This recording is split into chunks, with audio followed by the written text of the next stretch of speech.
Պատկերացրեք քաղաքացիական պայմանագիրը ոչ թե ստացել է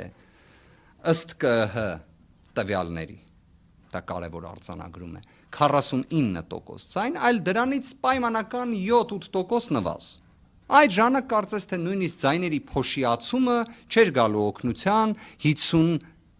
գումարած 1 մանդատ ստանալու տեսանկյունից, հա։ Այդ ժամանակ ինչ պետք է լիներ։ Ըստ ընտրական օրենսգրքի պետք է քաղաքական ուժերը միասին ունենային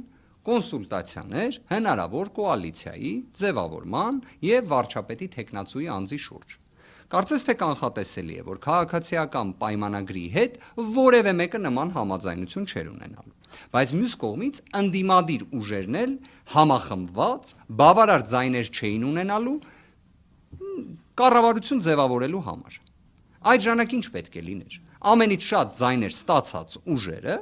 պետք է մասնակցեին երկրորդ փուլի։ Հիմա սահմանադրական դատարանը նույնիսկ այդ լիազորությունը ունի, այսինքն դա եւս նախատեսված է։ Ինչպես այն պետք է իրացվի,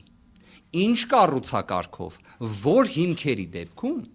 հաշվի առեք, սահմանադրական դատարանը Հայաստանում միակ մարմինն է, որը վերիշխանական է եւ որը նաեւ այսպես ասած ունի լիազորություն սահմանելու։ Ինքը իրապես միջազգային փորձում էլ եվրոպական երկրներում բացառիկ առաքելությամբ մարմին է։ Հենց դրա համար սահմանադրական դատարանի անկախությունը պետք է լինի ամենաբարձր մակարդակում։ Բայց մենք ունենք այսօր սահմանադրական դատարան, որի կազմը բացառապես այլևս ձևավորված է 2018 թվականի մայիսին հաջորդած ժամանակահատվածում։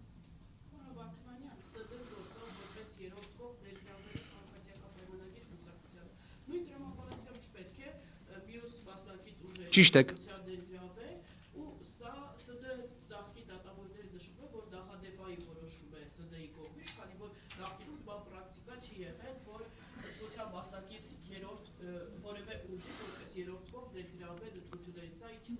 Խնդրում եմ հաշվի առեք, որ նաև ես կարծես չեմ հիշում դեպք, որ 7 ուժ դիմի սահմանադրական դատարան, սա իսկապես աննախադեպ է։ Եվ ես սա կարևորում եմ, որովհետև երբ մենք խոսում ենք, որ ընտրությունները ազատ եւ հավասար պայմաններում չեն եղել, դա փաստորեն առնվազն այլևս իրավական փաստ որպես հանդիսանում է 7 ուժերի կողմից դիմում ներկայացնելու տեսանկյունից։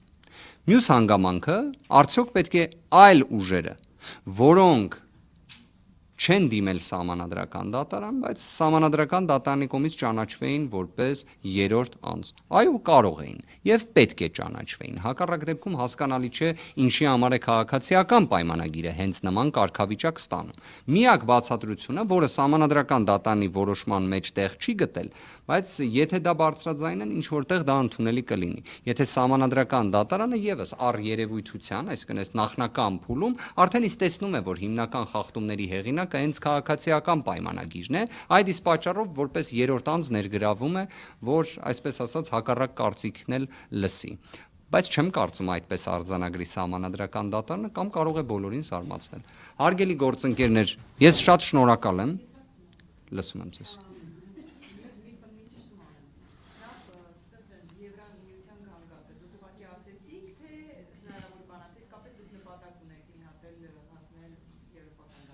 Հիմա դուք օրինակ բացառում եք,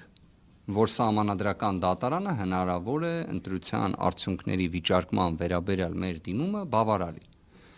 Ես վստահ եմ, դուք չեք անի նման պնդում, հետևաբար եկեք սպասենք ըստ դրա կանդրադառնանք։ Իմ կողմից պատասխանը որն էր, կա նման գործիքակազմ, այո կա։ Կդիտարկենք դրա իրացումը, թե ոչ, կտեսնենք։ Առնվազն վաղվա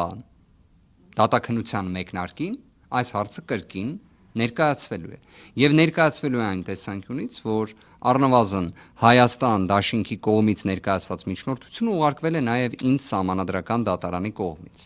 Այնտեղ վկայակոչած հիմքերի վերաբերյալ սահմանադրական դատարանը պարզաբանել է, որ դրանք արդեն իսկ մեկ այլ դատավորի կողմից բարձրաձայնվել էին, քննության առարկա էին հանդիսացել, բայց բավարար ձայներ չի հավաքվել։ Հիմա առաջինը, չէ, նիստը կայացել է, բայց բավարար ձայներ չի հավաքվել։ Հիմա ես ուզում եմ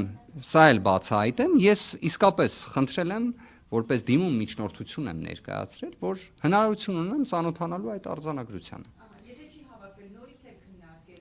Առնվազն այնպիսի հանգամանք, որը ես ցանկանում եմ վաղվա նիստի ընթացքում բարձրաձայնեմ,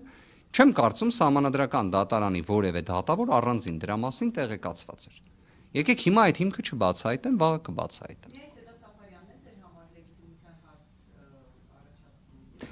Ես առնվազն նշեցի, որ 2018 թվականի մայիս ամսին հաջորդած ժամանակահատվածում է ամբողջությամբ Սահմանադրական դատարանի կազմը ձևավորվել։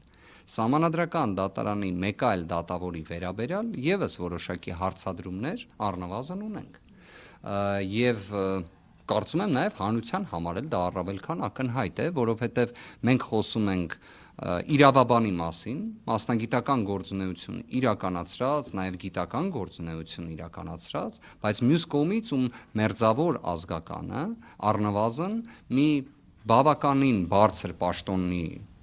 կարգավիճակ է ունեցել, եւ դուք կհիշեք, որ Հայաստանի Հանրապետությունում ժողովրդավարության բաստիոնում SMS-ով բարձրաստիճան պաշտոնյաների ազատում են պաշտոնից։ Այդ թվում այնպիսի պաշտոնյաների, որոնք անկախ պաշտոնյաներ են, որոնք պատասխանատու են անկախության պայմաններում քննվող քրեական վարույթների համար, որոնք պետք է զերծ մնան քաղաքական հետապնդումներ իրականացնելուց, հա։ Այս հանգամանքն էլ պետք է հասկանանք ի վերջո ինչ ազդեցություն ունի։